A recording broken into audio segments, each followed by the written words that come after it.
এখন বিবাহের শর্তগুলি নিয়ে আলোচনা করি। বিবাহের শর্ত হচ্ছে চারটি। 1 নম্বর শর্ত হচ্ছে পাত্র পাত্রীর নির্ধারণ, তাআইয়ুনুজ যাওজাইন। রুকন ছিল পাত্র পাত্রীর অস্তিত্ব আছে।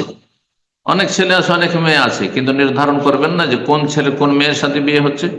তো এই ছেলের যার নাম অমুক, হ্যাঁ, আর অমুকের ছেলে, হ্যাঁ, অমুক গ্রামের, এত বিস্তারিত বলেন না, বলে চিনলে হলো। যদি সামনে থাকে দেখে দিলে এই ছেলের বিয়ে দিলাম এই মেয়ের সাথে। জি, তাআইয়ুনুজ যাওজাইন, পাত্র পাত্রীর, হ্যাঁ, ছেলে এবং মেয়ে যে বিয়ে হচ্ছে তাদের নির্দিষ্টকরণ হইতে হবে। আপনি নির্দিষ্ট করেন যে কোন ছেলের কোন মেয়ের সাথে বিয়ে হচ্ছে। কয়েক বোন আছে, কোন বোনের সাথে, একজনের কয়েকটি মেয়ে আছে, কোন মেয়ের সাথে বিয়ে হচ্ছে। একজনের কয়েকটি ছেলে আছে, কোন ছেলের সাথে বিয়ে হচ্ছে। একই গ্রামে 5 জন আব্দুল্লাহ আছে, কোন আব্দুল্লাহর বিয়ে হচ্ছে। হ্যাঁ, একই গ্রামে 5 জন আয়েশা আছে, কোন আয়েশার সাথে বিয়ে হচ্ছে। তাআইয়ুনুজ যাওজাইন। 2 নম্বর রিদা যাওজাইন, পাত্র পাত্রীর সম্মতি, দুইজনকে রাজি থাকতে হবে। আর ছেলে রাজি না, আমাদের দেশ সমাজে কাজে ধরা খেয়েছে, তখন জবরদস্তি সমাজের লোকেরা বিয়ে পড়িয়ে দিল। ওই রাজি না থাকলে বিয়ে হবে না আসলে। এই জন্য এগুলো বিয়ে টিকেও না। ও রাখতেই চায় না বা ও থাকতেই চায় না, লম্পটি করেছে। তো কি করে ওদেরকে বিয়ে দিয়ে টিকাবে? এটি সমাধান হলো? এটি শারীরিক সমাধান নাই। সামাজিক সমাধান অনেক সময় হিতে বিপরীত হয়, ক্ষতি হয়। রেদা যাওজাইন, ছেলে মেয়ের পাত্র পাত্রীর সম্মতি। 3য় শর্ত হচ্ছে অভিভাবক থাকতে হবে। লিগেল, বানানো নয়, মন গড়া। কোর্ট ম্যারেজ করতে গেল আর সেখানে একজন কাউকে তলাশ করে তাকে ওলি বানিয়ে দিল, হ্যাঁ, জাল ওলি না। সত্যিকারের ওলি অভিভাবক থাকতে হবে। আর নিকটবর্তী ওলি থাকতে দূরবর্তী ওলি দিয়ে হবে না, যদি নিকটবর্তী ওলি যোগ্য থাকে বিবাহ দেওয়ার। ফালা ইয়াজুজু নিকাহু ইমরাতিন ইল্লা বিওয়ালি। সুতরাং কোন মেয়ের বিয়ে জায়েজ নয়, সে নাবালিকা হোক, সাবালিকা হোক, কুমারী হোক, অকুমারী, বিধবা, তালাক প্রাপ্তা হোক, বয়সিকা হোক, যে কোনো অবস্থায় হোক না কেন, শিক্ষিত হোক অশিক্ষিত হোক, বিনা ওলিতে বিবাহ জায়েজ নয়। ওলি কেমন হইতে হবে? ওলি প্রথম কথা পুরুষ হবে না। মেয়ের মা বিয়ে দিয়েছে, মেয়ের খালা বিয়ে দিয়েছে, মেয়ের দাদি নানি, জায়েজ না, হবেই না। যতই শিক্ষিত হোক না, যত জ্ঞানবতী হোক না কেন। এই এখন জাকার, এখন ওয়ালি ও জাকারান, পুরুষ, হররান, স্বাধীন হবে, গোলাম হবে না। বালেগান, সাবালক হবে, নাবালক যেন না হয়। নাবালক 12 বছরের ছেলে এখনো সাবালক হয়নি, তাকে ওলি বানিয়ে দিয়েছে না। 12 বছরের ভাই, তাকে ওলি বানিয়ে দিয়েছে। 11 বছর, 12 বছর, এখানে সাবালক হয়নি হয়তো। আকেলান, জি, বিবেক সম্পন্ন হইতে হবে। পাগল, হ্যাঁ, আর পাগলকে ওলি বানিয়ে দিয়েছে, হবে না। রশিদান, তার জ্ঞান বুদ্ধি থাকতে হবে। আধা পাগল, হ্যাঁ, পাগল তো নাই কিন্তু আধা পাগল, জ্ঞান বুদ্ধি নাই, ওকে যা বলবেন তাই, তাহলে চলবে না। সে বুঝে যে আমার বোনের জন্য বা আমি যার অভিভাবক হচ্ছে, যে মেয়ের বিয়ের কথা বলছি, সেটা তার জন্য কল্যাণকর হবে না কি হবে না, এই বিষয়গুলো বুঝে, ভালো মন্দ বুঝে। ওয়ুশতারাতুল ইত্তেফাক ফিদ্দিন, তারপরে বিয়ে দেওয়ার ক্ষেত্রে ধর্মীয় ঐক্য থাকতে হবে। জি, মুসলিমের সাথে বিয়ে হবে, নামাজের সাথে বিয়ে হবে। নামাজি মেয়ের বেনামাজি ছেলের সাথে বিয়ে দেবেন, হারাম, জায়েজ নয়। এইরকমই নামাজি ছেলে আর বেনামাজি মেয়ের সাথে বিয়ে দেবেন না। ধার্মিক ছেলে, আল্লাহ ভীরু ছেলে আর বেহায়া বেপরদা বেদিন, বাদ মেলামেশা আর দুনিয়ার সাথে বিয়ে করে নেবেন, বিয়ে দিয়ে দেবেন না, এগুলো করবেন না। বিশেষ করে ধর্মীয় ভিন্নতা মানে তৌহিদের জায়গায় শিরক রয়েছে, হ্যাঁ, নাস্তিকতা রয়েছে। একজন নাস্তিক আর একজন আস্তিক, একজন মুশরিক বহুত্ববাদী মাজারে সিজদা করে, আর একজন মাজার পূজাকে মাজারে সিজদা করে, শিরক করে, জায়েজ নয় বিয়ে দাও। 4 নম্বর শর্ত হচ্ছে খুলুউ যাওজাইন মিনাল মাওয়ানি বিআন লা ইয়াকুনা বিহিমা আও বিআহাদিহিমা ইয়ামনাউ তাজওয়ীজ মিন নাসাবিন আও সাবাবিন। এই যে পাত্র পাত্রী রয়েছে, এরা যেন বাধা মুক্ত হয় বিবাহ বৈধতায়। বিবাহ বৈধ হওয়ার ক্ষেত্রে এমন কোন শারঈ বাধা না থাকে।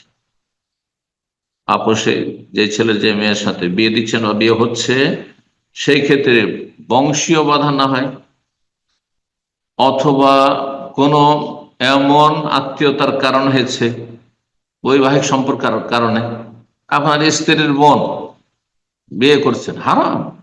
স্ত্রীর খালা হারাম। স্ত্রী যাকে বিয়ে করেছেন তার ফুফু বিয়ে করা হারাম যে থাকে। তাহলে যেসব বাধাগুলি রয়েছে সেসব বাধা থেকে মুক্ত হইতে হবে। আর একটি বিষয় নিয়ে আলোচনা করি আর তারপরে আলোচনা শেষ করি, সেটি হচ্ছে বিবাহের সাক্ষী রাখা। সাক্ষী রাখা বিয়ের জন্য ওয়াজিব, ওয়াজিব ফরজ। সাক্ষী কেমন হইতে হবে? এমন দুইজন পুরুষ সাক্ষী হইতে হবে যারা সৎ হয়, তাদের তৌহিদ ঠিক আছে, বড় শিরক নেই। নাস্তিক কোনোদিন মুসলিম মেয়ের জন্য সাক্ষী হইতে পারে না, বা মুসলিমের বিয়ের জন্য সাক্ষী হইতে পারে না। মুশরিক সাক্ষী হইতে পারে না, অমুসলিম সাক্ষী হইতে, কাফের সাক্ষী হইতে পারে না। জি। আর এরকম বেনামাজি সাক্ষী হইতে পারে না। প্রকাশ্যে, প্রকাশ্য গোনা করে, প্রকাশ্য লম্পট, জেনাকারী, প্রকাশ্য মদখোর, প্রকাশ্য খুনি, এই ধরনের লোক সাক্ষী হবে না। আদলাইনে, তারা যেন আদেল হয়। আদেল যে ফাসেকি থেকে মুক্ত রয়েছে, প্রকাশ্য কাবিরা গোনা থেকে মুক্ত রয়েছে, এইরকম সাক্ষী হইতে হবে। মুসলিম সমাজে যে সেই সাক্ষী যে হচ্ছে, এগুলো দুনিয়াদারি মানব রচিত বিধানের সাক্ষী। কিন্তু যেহেতু বিবাহ সাথে একটি সার এই বিষয়, এই ক্ষেত্রে মুসলিম এমন হইতে হবে যে আদেল, ফাসেকি মুক্ত যেন হয়, তার মধ্যে ফাসেকি না থাকে, প্রকাশ্যে কোনো গুনাহ থাকে। গোপনে কোনো গুনাহ আছে, আমাদের দায়িত্ব নেই যে গোপনে তার তদন্ত করা। কিন্তু প্রকাশ্যে জানছেন যে সে মদখোর, সে গাঁজাখোর, সে বেনামাজি, সে রোজা রমজানের দিনে প্রকাশ্যে খাওয়া পানাহার করে, রোজা রাখে না, প্রকাশ্যে খুন জানা আছে সে খুনি, ইত্যাদি ইত্যাদি, তওবা তার হয়নি, সংশোধন হয়নি, তাহলে তাকে সাক্ষী বানানো জায়েজ না। বিয়ের জন্য সাক্ষী হবে শাহেদাইনে আদলাইনে, ভালো মানুষ হইতে হবে।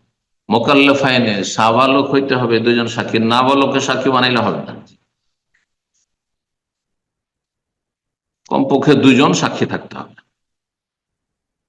আর যদি মজলিসে বিয়ে হয়, মজলিসে সবাই সাক্ষী, তার মধ্যে দুজনকে নির্ধারণ করেন তাহলে ভালো। আজকাল যেহেতু কাগজে কলমে আপনার লেখাপড়া রেজিস্ট্রেশন হচ্ছে বিয়ের, সেই জন্য নির্ধারণ অবশ্যই করতে হচ্ছে।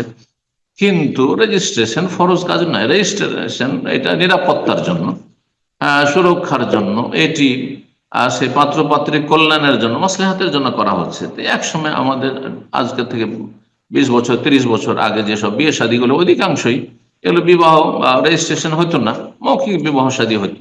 সমাজের লোকেরা জানতো যে হ্যাঁ বিয়ে হইল।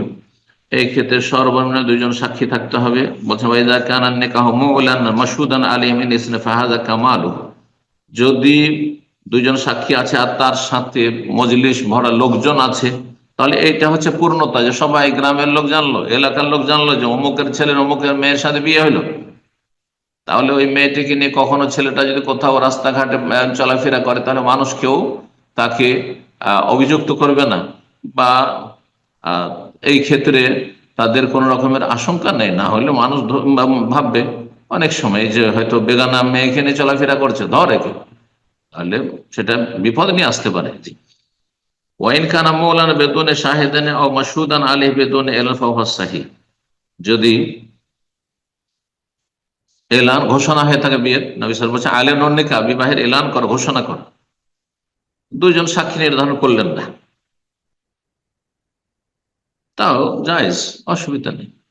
কারণ সবাই জানছে যে বিয়ে হইলো, মজলিসের লোকজন দেখলো যে বিয়ে হইলো, ওরা সবাই সাক্ষী। কিন্তু আবার বলছি, সাক্ষী নির্ধারণ করে দেওয়াটি ভালো। এখানে আজকের আলোচনা শেষ করলাম। আল্লাহ রাব্বুল আলামিন যেন আমাদেরকে উপকারী জ্ঞান দান করেন এবং নেক আমলে তৌফিক দান করেন।